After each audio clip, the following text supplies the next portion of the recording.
Kasabay ng paggunita ng Araw ng Kalayaan kahapon, June 12, inirekomenda ni Senator Amy Marcos sa gobyerno na pag-aralan kung kaya pang ayusin ang Philippine Offshore Gaming Operator o POGO bago tuluyang patalsikin sa Pilipinas. Para sa Presidential Sister, dapat ihayag ng Philippine Amusement and Gaming Corporation o PAGCOR ang plano nito para ayusin ang mga POGO. Sakaling hindi talaga kayang ituwid ang mga POGO, saka na lang aniya paalisin ang mga ito sa bansa gaya ng panawagan ng kanyang ilang kasamahan sa Senado na ipagbawal na ito. Hindi na rin ikinagulat ng Senadora ang impormasyong may kinalaman ang mga politiko at umano'y mga sindikato sa mga ahensya ng gobyerno sa operasyon ng mga POGO. Hindi pa aniya nakakausap ni Senator Amy si Pangulong Ferdinand Marcos Jr.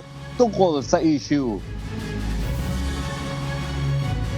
Nakikinig naman ako sa PAGCOR at sa ating pamahalaan na kumikita ang Pilipinas dyan. Okay, pero hanggang hindi natin maisaayos, ang akin is suspende muna.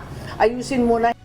Kinukumbina namin si Chairman Altenco, total barkada naman yan, na ipaliwanag sa atin, sa Senado, sa Kongreso, at sa buong mamamayan, kung ano talaga yung mga bagong patakaran dyan sa POGO.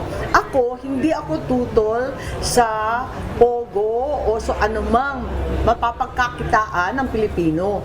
Pero sa kabila nun, hindi naman tama itong mga pangyayari. Pag-aralan natin maigi, alamin natin kung ano yung kailangan baguhin, at kung kakayanin, ituloy. On the other hand, kung lumabas na talagang hindi natin kaya i-regulate, katulad nung nangyari sa Isabong, ihinto na yan sa lalong madaling panahon.